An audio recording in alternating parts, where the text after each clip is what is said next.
Hi welcome back. ఈ వీడియోలో మన టెక్స్ట్కి ఇలాంటి షైనింగ్ ఎఫెక్ట్ ఎలా క్రియేట్ చేయాలో స్టెప్ బై స్టెప్ ప్రాసెస్ చూద్దాం. సో యాజ్ యూజువల్గా టైటిల్స్ కేటగిరీస్లో ఉన్న టెక్స్ట్ ప్లస్ని టైమ్ లైన్లోకి డ్రాగ్ చేయండి. ఇప్పుడు ఇన్స్పెక్టర్లో మీకు నచ్చిన టెక్స్ట్ ఇవ్వండి. తర్వాత మీకు నచ్చిన font, colour and size select చేసుకున్న తర్వాత ఇప్పుడు అదే టెక్స్ట్ ప్లస్ పైన రైట్ క్లిక్ చేసి open in fusion page click చేయండి. ఇప్పుడు ఇది ఫ్యూజన్లో ఓపెన్ అవుతుంది. సో బిగినర్స్ ఫ్యూజన్ని చూసి కొంచెం కన్ఫ్యూజ్ అవుతారు. నేను చెప్పిన ప్రాసెస్ని యాజ్ ఇట్ ఈస్ ఫాలో అవ్వండి. ఒక్కసారి ఈ ఎఫెక్ట్ క్రియేట్ చేసుకున్న తర్వాత మళ్ళీ ఈ ఎఫెక్ట్ ఈ ప్రాసెస్ అంతా చేయాల్సిన అవసరం లేదు. ఆ టిప్ని నేను లాస్ట్లో చెప్తాను. సో టెంప్లెట్ మీద క్లిక్ చేసి కంట్రోల్ స్పేస్ క్లిక్ చేసిన తర్వాత ఇందులో బ్రైట్నెస్ అండ్ కాంట్రాస్ట్ అనే నోడ్ ఉంటుంది, దాన్ని యాడ్ చేయండి. యాడ్ అని కొట్టగానే ఆటోమేటిక్గా ఇది టెంప్లెట్ పక్కన అటాచ్ అవుతుంది. ఇప్పుడు ఇన్స్పెక్టర్ ప్యానల్లో గెయిన్ని పెంచుకోండి. తర్వాత ఇక్కడ రెక్టాంగిల్ మాస్క్ ఉంది కదా, దాన్ని డ్రాగ్ చేసి ఈ అవుట్పుట్ని బ్రైట్నెస్ అండ్ కాంట్రాస్ట్ యొక్క బ్లూ ఇన్పుట్కి అటాచ్ చేయండి. మీకు ఇక్కడ ఒక బాక్స్ కనిపిస్తుంది కదా, దాని యొక్క హైట్ అండ్ విడ్త్ సెలెక్ట్ చేసుకోండి. ఇక్కడ యాంగిల్లో -30, ఇక్కడ సాఫ్ట్ ఎడ్జ్ అని ఉంది కదా, దీన్ని కొంచెం పెంచుకోండి.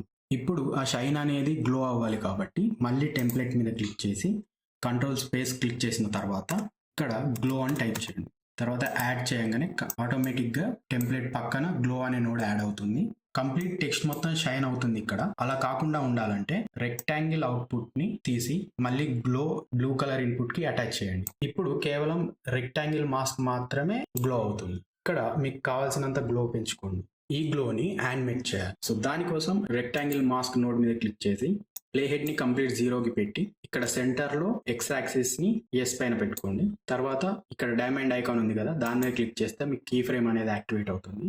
నేను దీన్ని మళ్ళీ ప్లే హెడ్ ని ఒక 100 మీద పెట్టుకొని సో మళ్ళీ ఇక్కడ X వాల్యూని కంప్లీట్ ఎండ్కి వచ్చేలాగా డ్రాగ్ చేయండి. సో ఇప్పుడు ప్లే చేస్తే మన షైన్ అనేది యానిమేట్ అవుతుంది. సో ఇప్పుడు ఈ యానిమేషన్ ని స్మూత్ చేయడానికి స్ప్లైన్ మీద క్లిక్ చేయండి.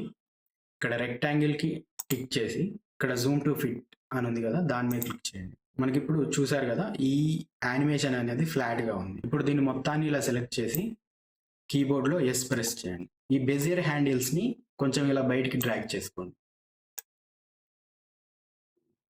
మనకి షేప్ అనేది కొంచెం ఎస్లా ఉండాలి.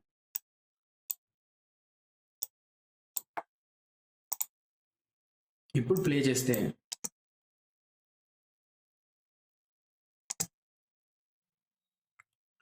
సో యానిమేషన్ అనేది కొంచెం స్లో ఉంది కాబట్టి ఇక్కడ కీ ఫ్రేమ్స్లోకి వెళ్ళి ఇక్కడ రెక్టాంగిల్ ఉంది కదా, దాన్ని సెలెక్ట్ చేసుకోండి. ఇక్కడ జూమ్ టు ఫిట్ క్లిక్ చేస్తే మనకి కీ ఫ్రేమ్స్ కనిపిస్తాయి. ఈ కీ ఫ్రేమ్ని కొంచెం మనకి ఎంత కావాలో అంత డ్రాగ్ చేసుకోండి. ఇప్పుడు యానిమేషన్ని మళ్ళీ ప్లే చేస్తుందాం. ఎస్, ఇప్పుడు మళ్ళీ ఎడిట్ పేజ్లోకి వెళ్ళి చూస్తే మన టెక్స్ట్కి ఈ షైనింగ్ ఎఫెక్ట్ అనేది యాడ్ అయిపోయింది. సో ఇప్పుడు టిప్ ఏంటంటే ప్రతిసారి ఈ ఎఫెక్ట్ని మళ్ళీ క్రియేట్ చేసే బదులు ఇక్కడ మీడియా పుల్లో మనం ఏ ఎఫెక్ట్ అయితే క్రియేట్ చేసుకున్నామో దాన్ని మీడియా పుల్లోకి డ్రాగ్ అండ్ డ్రాప్ చేసుకోండి. ఇప్పుడు నాకు మళ్ళీ ఈ ఎఫెక్ట్ అవసరం ఉన్నప్పుడు జస్ట్ నేను టైం లైన్లోకి డ్రాగ్ చేసుకొని ఇక్కడ ఇన్స్పెక్టర్ ప్యానల్లో నాకు నచ్చిన టెక్స్ట్ని నేను మార్చుకుంటే ఆ టెక్స్ట్కి ఈ ఎఫెక్ట్ అనేది అప్లై అవుతుంది. వీడియో నచ్చితే లైక్ చేసి సబ్స్క్రైబ్ చేసుకోండి. See you in next video.